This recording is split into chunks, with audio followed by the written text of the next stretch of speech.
You see, Mr. Soley, I come out here to talk to you just a little bit because, you see, every place I've been going, I heard Dusty Rhodes come back here yesterday, last week, and he's been talking about you don't mess with the dealer. He says, what I got? He says, I got me a monkey. He says, I got me one huge gorilla. And every place I go to the airport. People are telling me how this big gorilla is going to beat me up. I walk down the street to the nearest 7-Eleven. People are saying, Roddy Piper, you're going to get your butt kicked. I walk down every place I go. They say that this animal, George the Animal Steele, is going to do it to me, you see. So what Dusty Rhodes is trying to tell me is I've got a monkey on my back, you see. So let me tell you something, Dusty Rhodes, you see. Nothing bothers RP. You see what you do with an animal. Oh, yes, I know about George Steele. I know he's nuts. I know he chews turnbuckles. I know he goes around chasing gravy train, chasing the little dogs around. I know he ain't all there. But let me tell you something. You know what you do with animals? What you do with animals is you take a little fire.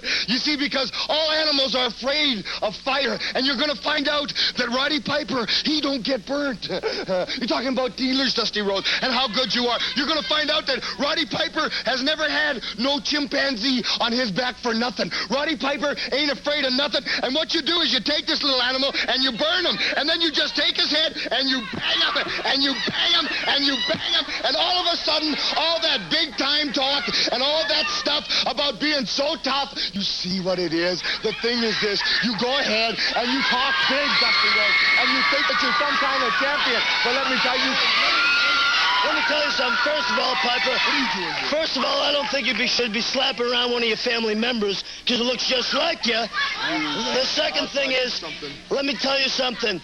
You and that hog-face Anderson are going to have to get new mirrors at your house when Animal Steele and Dusty Rhodes... Oh, wait a second.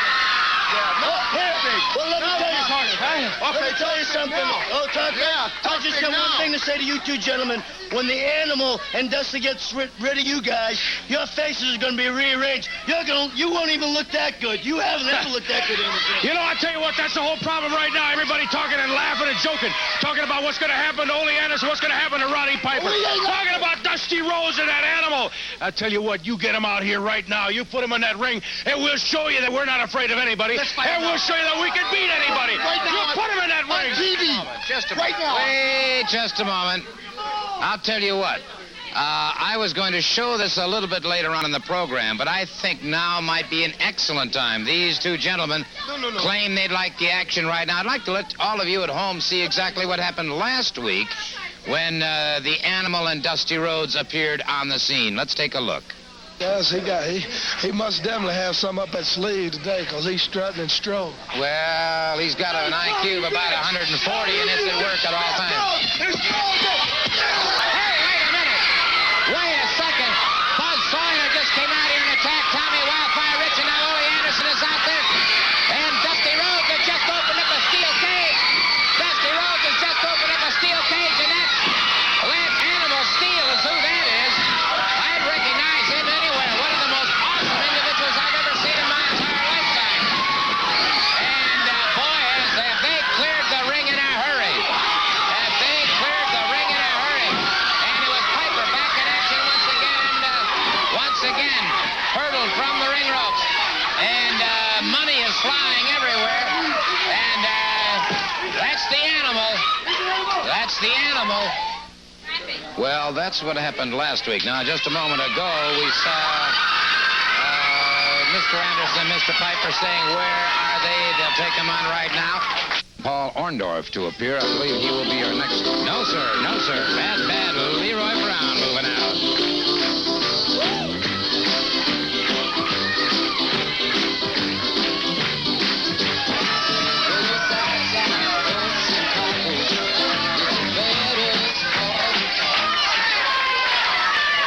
Bad Leroy Brown moving around the ring, shaking hands and getting set to go up against Rick Harris. And I'll tell you what, Rick Harris each week continues to improve as a competitor. He is big, he's tough, he's rugged, and he's facing a man, Bad Leroy Brown, who is about as dangerous as you'd want to find in the ring.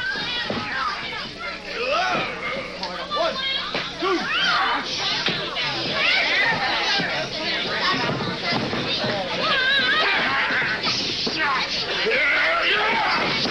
Did you see the power of Bad Leroy Brown just then? And Harris now is somewhat of a study in frustration now into a top wrist lock. And it was Brown just flat outpowering him is what he did. Just completely outpowered his man.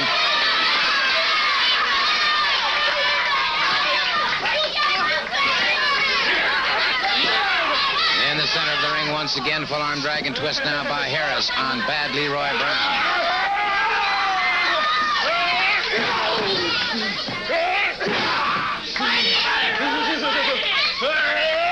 Brown now continues his punishment that he's meting out at this time to Rick Harris.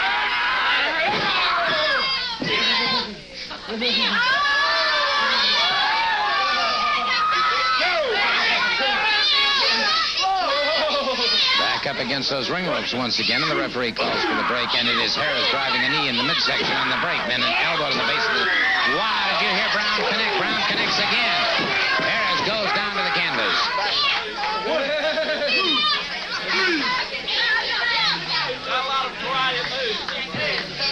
Kevin Sullivan was out here earlier. He was one of the presenters to some of the victors at the Mr. Atlanta bodybuilding contest this past week. He was presenting some of the trophies. And now moving out to near ringside, and I guess he figures turnabout is fair play. The superstar, as you can see. And Brown issuing some punishment here, and the superstar. Some words of encouragement and strategy. And it was Brown catching superstar from behind. Brown has superstar back into the ring. And we've got a Pier Sixer going now. The superstar, he's after the superstar's mask. He's trying to get the mask off the superstar. Backhand caught from behind by Rick Harris as the superstar slipped out of the ring. And now a battle between Harris and Bad Leroy Brown. And Brown caught him with an elbow. Bad Leroy Brown splashes down across him. And boy, did he demolish him in a hurry. And he wants the superstar back in the ring. And he doggone near had that mask off. And the superstar still taunting, still challenging.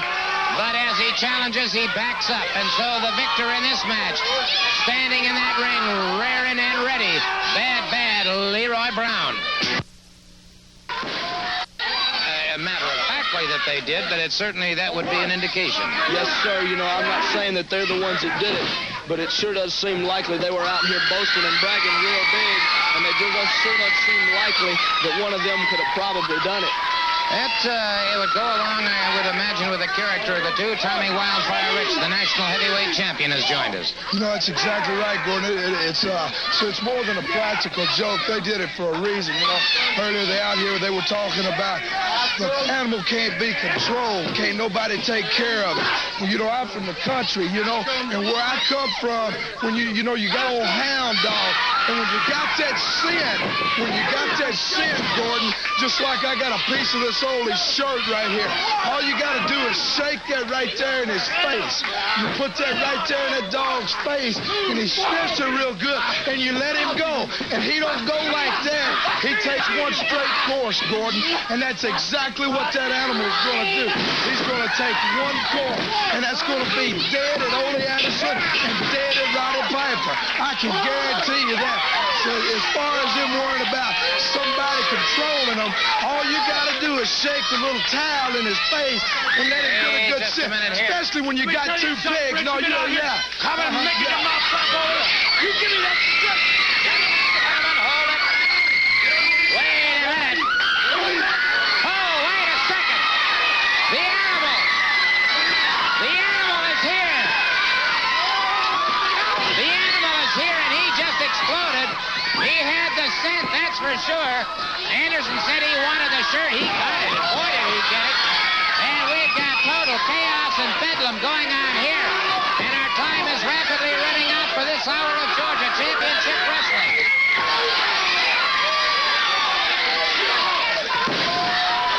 And we've got just absolute chaos as this man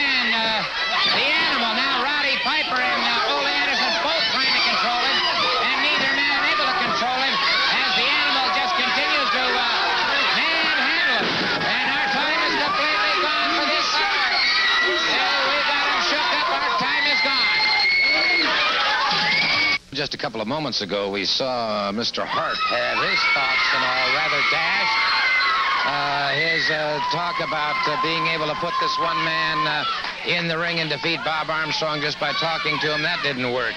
And Tommy Wildfire Rich is with me, and I think we found out that the situation with George the Animal Steele. Ain't no doubt where the beast is at, right there. He smells that shirt, you know, instead of talking about it. I got this for Ole and I got this for Piper, but instead, listen, can we see that film, Gordon? Yeah, I'll tell you what Tommy's referring to, of course, is something that happened during a past hour when Ole Anderson and Roddy Piper were in the ring the first time ever here on Georgia Championship Wrestling, wrestling against two very, very fine opponents, when suddenly things started to happen. Tommy Rich was talking to me at the time, and here's what happened. You know, that's exactly right, Gordon. So it's more than a practical joke. They did it for a reason, you know. Earlier they out here, they were talking about the animal can't be controlled. Can't nobody take care of it. You know, I'm from the country, you know, and where I come from, when you know, you got old hound dog, and when you got that scent, Gordon, just like I got a piece of this old shirt right here, all you got to do is shake that right there in his face. You put that right there in that dog's face, and he sniffs it real good, and you let him go, and he don't go like that. He takes one straight course, Gordon, and that's exactly what that animal is going to do. He's going to take one course, and that's going to be dead at Ole Anderson and dead at Roddy Piper. I can guarantee you that.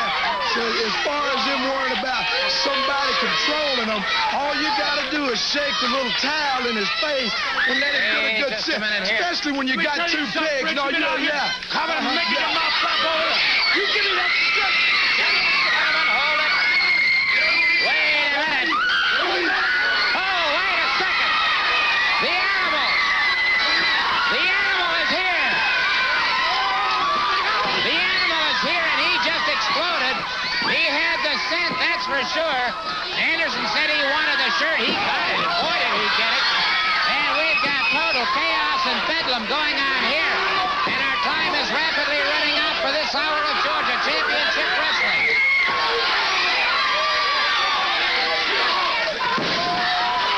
And we've got just absolute chaos as this man, the animal, now Roddy Piper and Ole Anderson both trying to control him, and neither man able to control him as the animal just continues to manhandle him. And our time is completely gone for this hour. Well, see, Ole Anderson wanted that scent, and he got it. Piper, as far as you, brother, right there it is, and I'm looking for you, too. Wait a minute. Oh, now, wait a second, Roddy. No, sir, Roddy, that's... Well, we've got to break it. We've got to get some order restored here. As Roddy Piper hit Tommy Wildfire Rich, and wait a second, there's Ole Anderson. Ole Anderson has entered the fray. And hold it. The animal is here. The animal is here. And the animal after Roddy Piper and Ole Anderson and Roddy Piper thrown from the ring. Wow.